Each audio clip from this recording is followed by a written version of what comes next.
My mother, she had the same fierce work ethic, but my mother taught me about activism and the importance of standing up for what's right. Outside there's a protest outside. And I remember as a young boy, my mother taking to me for protests when they used to call Nelson Mandela a terrorist, to fight for the rights of South Africans. I remember being with her at those events. So I was taught that at a young age. And one of the things I want to talk about with the Windrush, which is so important, my mother and father were recruited to come and work in the UK. My mother was a nurse, my father in factories. They were recruited in Jamaica. They never just turned up here. Most of these Windrush elders were recruited and invited to come. And then they were kind of surprised by the reality of what happened when they reached here. When I think about the Windrush generation, there's 4 things that I think characterize them: faith, community, hope, and hard work. Like I said, the work ethic was off the scale. They built communities and they came with a clean and open heart. They wanted to lay foundations, they wanted to help their families, but their intentions were very, very pure. And growing up in the 80s, I can honestly say, I grew up in a community where community really meant something. So, everybody who was over 30 was either your auntie or uncle, didn't matter what ethnic group they came from. And the community survived and thrived because they were willing to support each other and share. The little that they had, they would share with each other. And I can remember as a young boy having 2 or 3 dinners a day, because if you went with your friend to their house, you'd say, "Oh, do you want anything? Do you want something to eat?" And of course, there was a Caribbean rule that you're not supposed to ask anybody for food when you go to their house, but they would feed you anyway. And so this is the kind of community that I grew up in, and these values have stayed with me, And when I see these images, it's very powerful to me, because for me, I'm standing on their shoulders. I'm standing on the shoulders of giants. The foundations of what we call community that we have are something that I'm building upon. So legacy didn't come out of nowhere. It didn't just spring up out of the earth. I'm not a miracle. Legacy is not a miracle. We're standing on the shoulders of the giants who actually laid the foundations 40, 50, 60, 70 years before I even was around. My journey to entrepreneurship is kind of different. Like, I didn't have any business people around me. There's no business people in my family. My journey to entrepreneurship really was through music. And when I was 16 years old, there was 3 things that were really important to me, with music, culture, and knowledge of self. So at the age of 16, I was 5'11". I was 5'11" at 12, right? I was doing a lot of things from a very early age. I started volunteering at a Saturday school called Black Sisters at 14, teaching maths. And I was also a volunteer at 104 Heathfield Road in Handsworth as a volunteer 16-year-old teaching maths. I was a DJ on radio at 13. And I made my first record at 16. I worked a summer job and I saved my money. And I made my first record, and there's in the top right-hand corner, you got Derek King. And essentially, we recorded some music together in his house. We met a producer called Short Shot who had a studio. And I took my little money and my tape and I went down to London. Remember that relentless hard work thing I told you about with my father? So I copied that example. I didn't understand the weight of 300 records. So I've got 300 vinyls in plastic bags on a bus. And I came back up to Birmingham. I slept in Birmingham Coach Station, Digbeth Coach Station. And then I hit the streets selling my vinyls, And so little to me, I was building an industry and part of that pioneering black music industry in the UK. Back in the day, and it sounds like back in the day, there was, think about it, there was no One Extra. So there was no national black radio, there was no Google. So if you wanted to find somebody, you had to go and find that person. There was no Facebook, no Instagram, there was no distribution networks. So we were building it from the ground. And what we would do is we would literally get in a car and drive to every major town and city across the UK. You know, so we do Yorkshire, we would do Manchester, we would do down south, we would do up north, we would go any major town. And what we would do a show, we'd take CDs, we'd take vinyl, we would sell them on the street, we'd do posters, we'd create an event, and then so half of our units, say we did 5,000 CDs and records, half of those we would actually sell through our own distribution networks, and the other half we would either export or work with distributors to sell them. So we're building the industry. As you can see, I was always with a briefcase. I wouldn't go anywhere without a briefcase. That was me really for a good number of years. And around 2004, 2005, that's when the streaming came in. So the music industry's never really been the same after that point, around 2005, when you start to get illegal streaming. Essentially, back in the day in the music industry, you know, an independent artist could actually thrive and survive independently because you had different streams of income, essentially 4 streams of income. Mechanical royalties, what they call mechanical royalties, which was pressing records and CDs and selling them. The equivalent of that is now streaming. So if you think about streaming, that income is nothing compared to the amount of income that would come from selling physical records and CDs. You had publishing royalties, so every time your song gets played on the radio or on a video, you get royalties from that. You have your money from shows and you have your money from merchandise and sponsorship. The modern day artist, the modern day musician, their income really is now coming mainly from selling merchandise and from doing shows. Streaming numbers, even if you have really millions of streaming numbers, it doesn't really translate into an income. So in 2005, I'm just like, it's like the world has been hit by an asteroid, the business world, because I'm like, how do I function and make a music business actually function now? So I really embrace financial education. You can see all of these record shops closing. So all our distribution networks were going down. So I needed to pivot. And my cousin actually gave me a copy of Robert Kiyosaki's book. And that took me on a journey really about learning about economics. I read Black Economics by Juwanja Kunfunju, How to Hustle and Win by Supreme Understanding, Think and Grow Rich by Napoleon Hill. And I was just trying, essentially, my goal was to learn how I could be more successful in the music business, but the financial education changed my whole way of thinking. And I realized that I had transferable skills. I could do other things than operate just in music. And so I pivoted essentially. I started buying properties in 2006 and I wanted to build a property portfolio. I opened a shop, which was like on Villa Road, and we used to sell all kind of products. I wrote a book called The Secret Money Manual, which is about finance, and I wanted to make it easier for people who were like me. You know, I was still a young person. I didn't really know anybody in business or finance. And I remember reading Robert Kiyosaki's book, and he was talking about, you know, when you got $500,000, when you got $1 million, and I'm like, I've got £5. You know, I need to know. I wanted to write something to help people who were really grassroots. You know, I was born on the 4th floor of a tower block. I didn't have any silver spoon. I'm not trying to make a sub story, because it really isn't, because my parents worked hard, but we didn't have any business people around us. And so I was like, I wanted to make it easier for other people to learn about how to get into business. And that was my journey for a good number of years. So now we've kind of talked a bit about my background.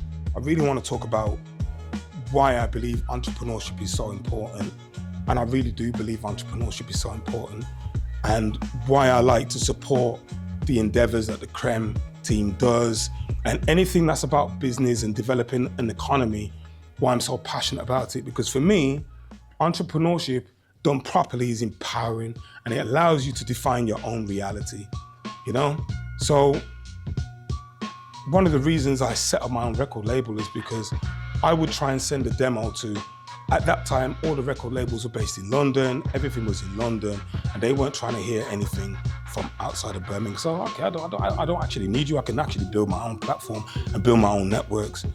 And entrepreneurship allows you to do that.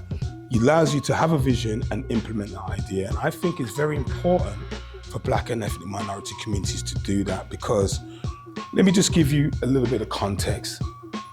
So if you think about the Black British community and its economic situation, current data indicates only 20% of Black African and 40% of Black Caribbean households own their own home, compared to 68% of white British households.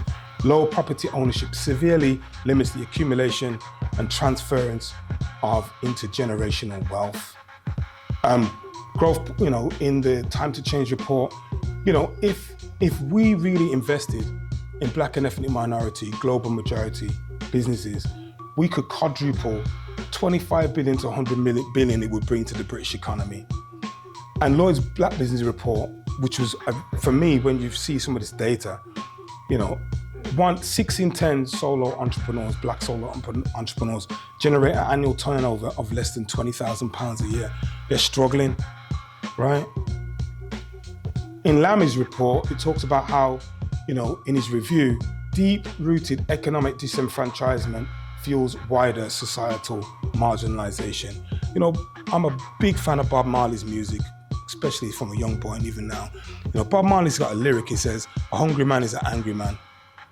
If the economy isn't right in a community, nothing else is going to be right. The economics is a foundation, right? So for me, I'm very solution orientated. I believe in solution. I believe everything has a solution. My father put a real big love of mathematics in me from a young boy. Anybody who's got Caribbean parents or been around Caribbean parents, the textbooks that you were supposed to get at 16, he was making me work through those answers at 6. Do you know what I mean? And so I learned about solutions. And I think in a solution-orientated way, like, okay, there's a problem, there's got to be a solution. We just need to find a solution. So I'm not saying legacy is everybody's solution, but I'm saying it is a solution, right? So combining arts, culture, and business to support community development. Now, for me, arts, culture, business, economic development, heritage, these are the foundation that support community development of any community, anywhere. If you have these things, strong understanding of who you are, you have your culture, you have your art, you have an economy, that provides a foundation that allows you to pivot and build on. And so, when the Drum Art Centre closed down in 2016, for me, it was like a death in the family. I'd seen as a young boy, we lost the culture shop, we lost the cultural centre, we lost Muhammad Ali Centre, and I was like, actually, at the time I was a project manager. I've been involved in property development, property management, been involved in business for a while, and I was like, nah, not having that actually. I want to find a solution. So we got together, there was a group of us, and put together a group of us together, and we raised £1.5 million to buy the building and to do the initial refurb. And it was a test of faith. One of the things I say about this journey of like purpose-led entrepreneurship is not for the faint-hearted, because I sold my house. People who know. That's how much I was dedicated to the cause. Like, this needs to be done. And I had a property portfolio. So remember that thing when I showed you the data from UK home ownership, how important that is. I had a property portfolio that enabled me to do certain things, because if you don't have assets, you know, a lot of business people in the room, I can see some banking people in the room. You walk into the bank and you say, I want to borrow 1.5 million. Do you have any assets? No, I don't. That's a very short conversation. Even with the assets, it was not easy. It was not easy, because you still need people to have confidence and faith in you that you're able to pull this off. So one of the things that Manda talks about and the CREM team talk about in the time to change report is, do the financial institutions have confidence in us? Do we have confidence in ourselves? So you got to have some belief, and you miss 100% of the shots you don't take, isn't it? You don't take the shot, you're definitely going to miss it. You might take the shot and miss it, but if you don't take it, you're definitely going to miss it. So take the shot, but take a prepared shot, yeah? So we did the basic refurbishment of the building, and buildings are funny because if they're left empty for a while, things deteriorate very, very quickly. So you might think, actually I just put a bit of paint, a bit of this. No, it was you start peeling the layers and you got loads to do. So it's been a journey. But we launched on the 7th of September 2019. The quickest refurb ever, because we got the keys on the 31st of May. And we had somebody from the Combined Authority, and they were like, we want to do a jobs fair in September, but you won't be ready yet, will you? Says, okay, when do you want to do it? They were like, end of September? I was like, okay, we'll be ready. So that was an interest. I painted ceilings and floors. I got a funny story really. I was up a ladder painting, and an elder came in the building. So at the time, the doors hadn't been repaired. So he just popped into the building and he's watching me paint. So I'm up the ladder painting. I'm not the quickest, you know what I mean? And he's like, you know what, son, you might be an entrepreneur and all that, but you're certainly no painter. So he literally turned up with his overalls, came back, turned up with his overalls, and came with some other elders and helped me paint. Do you know what I mean? And that means a lot to me. Sometimes I talk to the team about there are things more important than money. Yeah. If somebody, like good people, most of you in this room, how many people do you know that you could place your trust in, put your life in their hands? Is that worth more than £1 million to you? Is that worth more than £10 million to you? Money's not the be all and anything. It's a tool that you use to build the vision that you have, but it shouldn't be the be all and everything. So values are very, very important to me. So what do we do at Legacy Centre? Well, we're an arts and cultural centre. We're a business centre. We do business support. We support profit businesses, for-profit businesses and non-profits through the West Midlands Combined Authority programme, Birmingham City Council programmes and the Phoenix Way programme. We support community wellbeing, heritage, education and economic development. There are more than 200 organisations that use Legacy Centre of Excellence of all kinds. We have 4 churches on a Sunday. But at the moment, we've also got Royal Shakespeare Company using the building. We've had the team who are making Peaky Blinders using the building 2 weeks ago. We have banks, but we also have small community organisations. And I believe in that whole thing of everybody's welcome. It's a Black Arts and Business Centre, but everybody's welcome. Just as, a Nishkam Centre, they have the temple on Soho Road. They have the Langa. It's a Sikh organisation, but anybody can go in the Langa and eat, right? And I see Legacy Centre as everybody's welcome. We're trying to build a community, but everybody's welcome, and everybody's welcome to be part of that community. So what's next? For us, we've got a 5-year strategy, which is about building on the platforms that we have and developing sustainability. These are some of the things that we've done over the years. So we've had Johnny Osborne. I don't know if there's any reggae fans in here, but Johnny Osborne is a big reggae name. We do the Black History Month launch every year. This is the front page from when we opened Legacy Centre in 2019, the Voice newspaper. We do an African cultural fashion show called Fashion Invasion we host every year. We do the Black Pound Day markets, which is about supporting independent businesses. And we've had many success stories.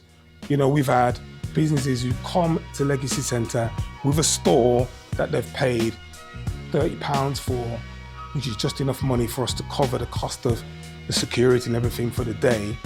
And we got businesses who got 3-4 shops now. We've got shops who are doing contracts with Birmingham City Council and Combined Authority, but they came to one of our business classes, And that was their start. This year, Music Industry Day, we do every year. We had the RZA from Wu-Tang Clan. I don't know if we got any hip hop fans in here, but that's a big name in hip hop music. He sold many, many records, and he came humble and just shared his knowledge and wisdom with like 250 plus young people and artists and creatives. We did the drive to support Hurricane Melissa, so we sent 2 containers. One container, partnering with a lot of different organizations from across the country. But Legacy, we turned our building, we had a public meeting. We became a collection center where people could drop off donations. One container was mostly food and clothes. Well, not clothes, it was mostly food. I shouldn't say clothes. We weren't allowed to send clothes for some reason. But the other container was like, we found a charity from up north, and they were really gracious, and they helped us get NHS past equipment from the NHS. So we had like wheelchairs, beds, like stuff that was really needed. We do the annual Birmingham Black Business Conference. We do the Roots Festival. So this year we had Dead Prez and Luton Fire from Jamaica. This is an award we got from the Black Talent Awards. 19 Keys, we had the RZA. So what's next? I mean, a big thing for us is Newtown cultural placemaking strategy. Angela's in the audience. She did so much work, and Dr. Angela Jaffrey to help us really put this strategy together. And, you know, we engaged 122 businesses in the local area and created a trade group.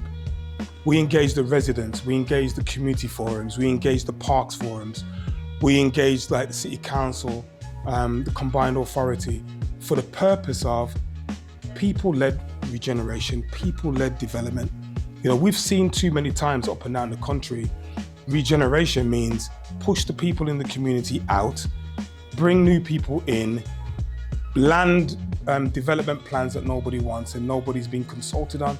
This is about people-led regeneration. This is about people sitting down with planners and saying, this is what we would like to see. These are the kind of things that we need. So we contributed a lot to the local plan. Things like, there's so many buildings in the area that are not in use and derelict. What can these buildings be used for? How can we make our parks safer? You know, so we're doing community cleanups. You know, we know what the situation's been with the rubbish in Birmingham, right? But in Newtown, it was like we had a bin man strike even before there was a bin man strike because the rubbish wasn't being collected. It's real. It's real. And you know, there was a police officer, his name's Gary Everett. He did a lot in terms of bringing community groups together. He spoke to me about the broken glass theory. And he was like, Keith, you know, if you got a broken window in a house and somebody leaves it, the next thing you know, somebody puts 2 bags of rubbish by the house. Then somebody sees 2 bags of rubbish and they put a skip full of rubbish by the house. Next thing you know, there's broken windows in all the houses and nobody cares. So start from the ground up and let's get our people to respect our community, everybody. So this is not about any particular ethnic group. This is about everybody coming together within the area to build the area. So we've done a lot of work on the strategy. We've done mapped all the cultural institutions in the area. And now we're in the process of forming a community improvement district. We've had meetings with different consultants. We've got a group, a steering group, and our goal really is for the steering committee to be working with partners, developers, city council, combined authority to kind of guide regeneration in the area. And we've just recruited somebody to lead on the placemaking strategy to implement the recommendations. So my ask is for support in the movement of moving forward. You know, my intentions, the implementation might not be perfect, but the intention is pure. You know, I want us to see our communities win. And I don't believe in crying about problems, but I believe in finding solutions to those problems. And everybody that's in this room can help us in that solutionary kind of attitude moving forward. So once again, I want to thank CREM, AS University, and all of you for coming. I'm happy to take questions or anything. Manda, you're going to do your thing, but thank you for coming, and I hope it's been of some use.